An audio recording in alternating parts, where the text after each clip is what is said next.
अगर आपसे पूछा जाए कि चोली दामन का साथ के मायने बताइए, तो आप बिना देर किए आज के हालातों को देखते हुए कह सकते हैं बीजेपी और आरोप।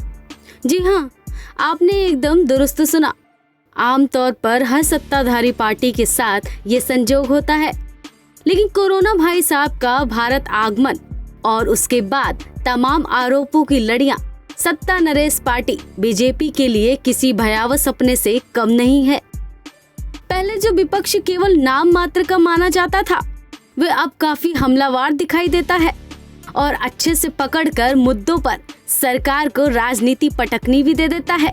इतना होता तो भी कुछ कम मान लिया जाता, लेकिन देश की सबसे बड़ी पार्टी के मुखिया से जब वो नेता भी सवाल पूछ लेता है जो मशीन में आलू डाल के सोना निकालता है, तो समझ लीजिए मामला गंभीर है।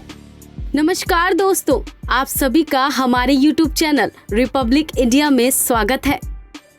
इन्हीं सब आरोपों प्रत्यारोपों के बीच एक नया आरोप अब पीएम मोदी पर लगा है। आइए बताते हैं आपको पूरा मामला।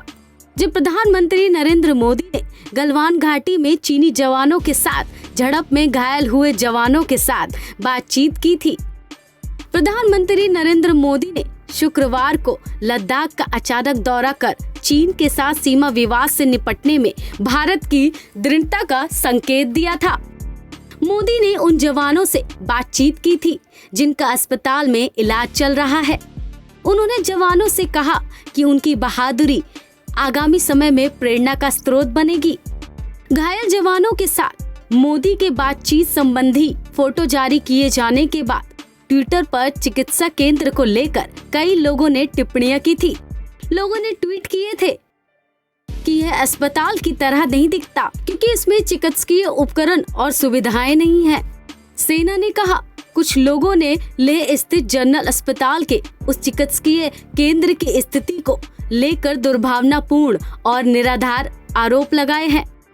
जहां 3 जुलाई को प्रधानमंत्री नरेंद्र मोदी गए थे, यह स्पष्ट किया जाता है कि 100 बिस्तरों वाला यह केंद्र संकट के समय क्षमता के विस्तार का हिस्सा है और यह जनरल अस्पताल परिसर का हिस्सा है। सेना ने कहा, कोविड-19 प्रोटोकॉल के तहत अस्पताल के कुछ वार्ड को क्वारंटाइन सेंटर में तब्दील किया गया है। साथ ही सेना ने कहा, इस कक्ष का इस्तेमाल ऑडियो विजुअल ट्रेनिंग हॉल के रूप में किया जाता है। जब ये अस्पताल को कोविड-19 के मरीजों के उपचार के लिए चिन्हित किया गया, तब से इसे वार्ड में बदल दिया गया।